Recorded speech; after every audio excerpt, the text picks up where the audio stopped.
Buenas noches. Estamos 31 de enero, jueves de el 2019. Como siempre yo con mis problemas con las fechas. Estamos reunidos el día de hoy en nuestro primer programa del 2019, fundamentalmente para saber por qué un embarazo demora en llegar a casa. Ya sea el primer bebé, ya sea el segundo bebé, ¿por qué un embarazo no llega? ¿Cuáles son las complicaciones que nosotros podemos afrontar? Porque recordemos que en los trastornos reproductivos, que es como se llama la pareja infértil, que ya no se dice pareja infértil, sino se dice una pareja con trastornos reproductivos, estos pueden dividirse en masculinos y en femeninos. Y así es como se divide de hecho la infertilidad, en un potencial masculino y un potencial femenino. Y así nosotros vamos a tratarlo en esta noche para que sea mucho más didáctico y ustedes puedan absorber la mayor cantidad de dudas. Sé que hay mucha gente conectada, porque los chicos me están diciendo que hay mucha gente que está no solamente reservado, sino que está en proceso de conexión. Quiero que la gente comience a escribirme cuando yo haya terminado de hacerles esta introducción, que yo les prometo que será sumamente corta. ¿Por qué un niño demora en llegar a casa? ¿Por qué una gestación demora? Depende de la parte masculina y femenina. Voy a tratar la parte masculina y posteriormente, a través de las maquetas que siempre les hago para que sea didáctico, hablaremos de la parte femenina. La parte masculina tiene que tener una funcionabilidad y tiene que tener una capacidad reproductiva. La funcionabilidad viene fundamentalmente de la potencia del hombre y que no tenga ningún trastorno, digamos, de ninguna disfunción eréctil. Eso quiere decir que el hombre logre una adecuada erección, una adecuada relación sexual y una eyaculación hacia afuera. Recordemos que no todas las eyaculaciones son hacia afuera, existen trastornos propios de la funcionabilidad y existen trastornos propios de la eyaculación. Hay eyaculaciones que van hacia la vejiga, que se llama eyaculación retrógrada. Y hay disfunciones eréctiles en las cuales el hombre no logra mantener una erección, por lo cual no puede vertir sus espermatozoides en vagina. Punto número 2, hablemos de la calidad que tiene que tener una eyaculación, que está basada fundamentalmente en la calidad espermática, punto número 1, y está basada fundamentalmente en en el semen como tal. Nosotros hemos hablado de que el espermatozoide puede y debe tener 4 análisis fundamentales. 1, cantidad y calidad. 2, movimiento. 3, forma. 4, ADN, como toda célula viva. Y 5, vamos a hablar de la capacidad del hombre de transmitir a su descendencia una enfermedad genética. El primer examen que nosotros solicitamos a un hombre es el espermatograma. El espermatograma está orientado a que nosotros sepamos qué cantidad eyacula, que normalmente son 1.5 mililitros o más. Qué cantidad de espermatozoides eyacula, que por lo general tienen que ser más de 15 a 20 millones por mililitro. ¿Qué forma tiene? Y ahí es donde muchos esposos vienen sumamente asustados porque dicen: doctor, solamente tengo el 5% de formas normales y el 95% tiene trastornos en la cabeza, trastornos en la cola, tienen doble cola o tienen algún tipo de malformación que impediría. 5% es lo normal. Eso es lo que nos dice el espermatograma. Hemos avanzado más y hemos pedido un cultivo. El cultivo fundamentalmente quiere decir que el señor esté libre de cualquier tipo de infección. ¿Por qué? Porque las bacterias se pegan a los espermatozoides y enlentecen su movimiento. Exactamente como si fuera una combi que va vacía y va sagaz por la autopista, o una combi que está llena de pasajeros a través de las bacterias que se suben encima de los espermatozoides y produce un enlentecimiento al mismo tiempo que disminuye la tasa de fecundación y con ella todo lo que se deriva de eso. Además pedimos un tercer examen que se llama la fragmentación del ADN espermático. Toda célula viva tiene un ADN que se rompe a través del estrés oxidativo. Y de ahí la famosa palabra: toma antioxidantes que te van a caer muy bien porque van a aumentar tu capacidad reproductiva.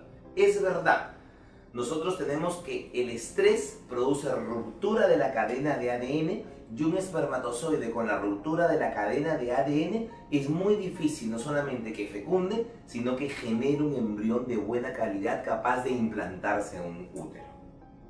Y el cuarto examen que le pedimos al varón es el FISH, que no es más que el análisis de los cromosomas 13, 18 y 21 y saber el grado de sexualidad que estos tienen. Es decir, si tiene más proclividad de engendrar una mujer o tiene más proclividad de engendrar a un hombre. Con eso nosotros podemos saber en qué condiciones se encuentra el varón y si es un certificado de macho reproductor. Una vez descartada la parte masculina, nosotros vamos a enfrentarnos a la parte femenina. Y la parte femenina nosotros la tenemos que enfocar de afuera hacia adentro. Problemas vulvares, problemas vaginales, ¿correcto? Problemas uterinos,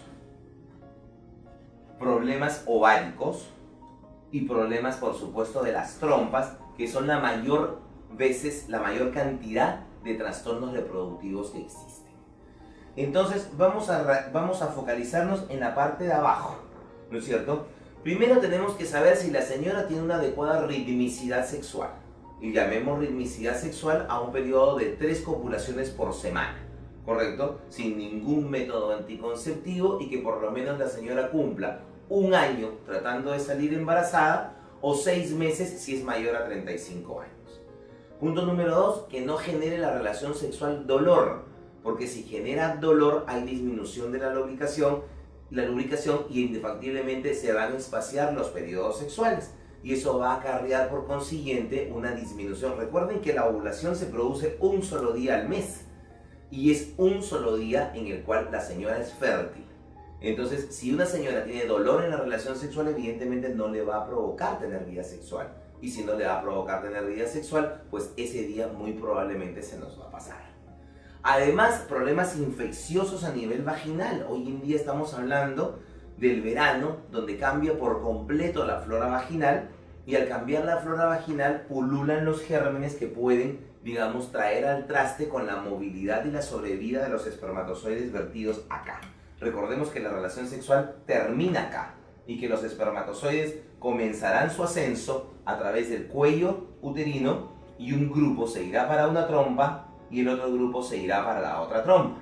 Si nosotros tenemos, además de la acidez del medio vaginal, además de los pliegues vaginales, una infección sobreañadida, pues evidentemente eso va a disminuir la capacidad de los espermatozoides de poder subir y cumplir su objetivo reproductivo. Problemas a nivel de cuello, y siempre insisto yo en la realización de un buen Papa Nicolau. Más de una vez me he encontrado pacientes que vienen por un trastorno reproductivo, les he hecho un Papa Nicolau y me he encontrado atipias, es decir, células que no son típicas a nivel de cuello uterino, que han cambiado el giro de la consulta y he tenido que operar a las señoras de patologías de cuello antes de lograr un embarazo. Siempre les digo, nosotros no somos embarazólogos, no, la paciente no viene para una gestación inmediata. La paciente es una paciente integral, es una pareja totalmente integral que tiene que ser evaluada en su integralidad. Tiene que ser evaluada desde la punta de la cabeza hasta la punta de los pies. Saber si tiene un aumento de volúmenes en la glándula tiroides que nos puede hacer pensar de un mal funcionamiento en la glándula. Saber si la señora tiene o no tiene galactorrea, es decir, salida de leche a través de los pezones, que nos puede hablar de una hiperprolactinemia, aumento de la prolactina. Interrogar con mucha meticulosidad a los pacientes. Si ha tenido gestaciones previas o no las ha tenido. Si las ha tenido y las ha perdido, si fueron estudiados el producto de la pérdida o si la intervención, digamos, o el aborto fue provocado o espontáneo. Correcto. Y esas mismas preguntas van para el hombre. Cuando usted pregunta a un hombre, porque los hombres muchas veces creemos que porque tenemos funcionamiento testicular y funcionamiento eréctil, tenemos un certificado de reproductividad, y no es así. Porque muchas veces hay hombres que uno les pregunta, ¿y usted ha tenido alguna vez alguna mujer a la cual usted ha embarazado? Y él te dice no. Y es importante preguntarle por qué no ha querido o por qué no ha podido. Porque no es lo mismo salir de una relación con otra señora después de haber intentado una gestación durante 5 años, embarazarla por 5 años, que haberse cuidado toda la vida. Seamos honestos. Entonces, el interrogatorio, como dicen los grandes maestros, enfrasca el 70% de los diagnósticos. Posteriormente a eso, nosotros seguimos subiendo y nos vamos a encontrar con el útero. Nosotros hacemos un examen que se llama la histeroscopía, que a mi modo de vista, a mi humilde modo de vista, tiene mucho más sensibilidad y certeza que una histerosonografía, que es la que se realiza a través de la ecografía, donde se inyecta cloruro, agüita, y nos dice qué forma tiene, digamos, la parte interna del útero.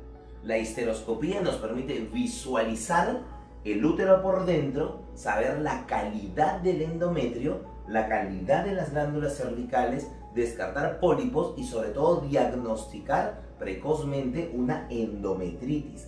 La endometritis es la inflamación de la capa interna del útero que impide la implantación.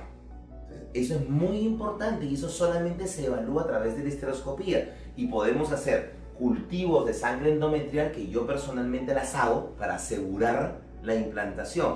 Las fertilizaciones in vitro, los procedimientos de reproducción, independientemente de que desgastan mucho a la pareja, son procedimientos que uno tiene que tener la máxima rigurosidad en su examen y ser lo más acuciosos posible, porque esa es la garantía que nosotros tenemos del éxito reproductivo. Y no en vano ostentamos éxitos tan grandes reproductivos porque vemos vagina, porque vemos cuello, porque vemos endometrio, porque hacemos histeroscopías, porque hacemos cultivos de sangre endometrial, porque sabemos si las trompas son o no son permeables a través de una histerosalpingografía, y sobre todo sabemos la reserva ovárica. Y esto es importantísimo y aquí quiero detenerme muchísimo. Sabemos nosotros que la edad es inversamente proporcional. O sea, que la edad es inversamente proporcional al pronóstico reproductivo de la paciente. ¿Qué quiere decir eso? Que una paciente, mientras más adulta sea, menos potencial reproductivo va a tener, menos óvulos albergará dentro de su ovario, ¿correcto? Una paciente que tiene menos de 35 años tendrá esta calidad de óvulos, y una paciente menor pues tendrá muy pocos óvulos, los cuales podrá ostentar, ¿correcto? Y así comenzará la disminución de la reserva ovárica.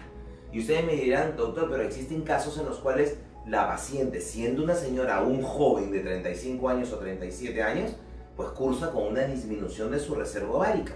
Y esos son temas que nosotros vamos a desglosar en el transcurso de este año, y me encantaría convocarlas, porque este año tengo muchas sorpresas planificadas para ustedes. Quiero que ustedes mismas me sugieran los temas. Yo les voy a poner 5 temas y ustedes me van a decir qué tema quisieran que trate. Menopausia prematura, fallo ovárico precoz, ¿no es cierto? Trastorno, infertilidad de causa uterina, ¿correcto? ¿Qué cosa es la adopción embrionaria? O digamos, ¿a qué se considera óvulos donados, semen donado, un embrión? Que si el óvulo donado se considera hijo de la paciente, ¿qué le transmitimos nosotros? ¿Correcto? Un montón de tabús que yo quiero comenzar a romper a partir de este momento y durante todo el transcurso del año. E incluso tenemos con Frank pactado hacer además un conversatorio con ustedes para que cada una de ustedes me ayude con las redes sociales y nosotros lleguemos a identificar la mayor cantidad de problemas que surgen en este momento.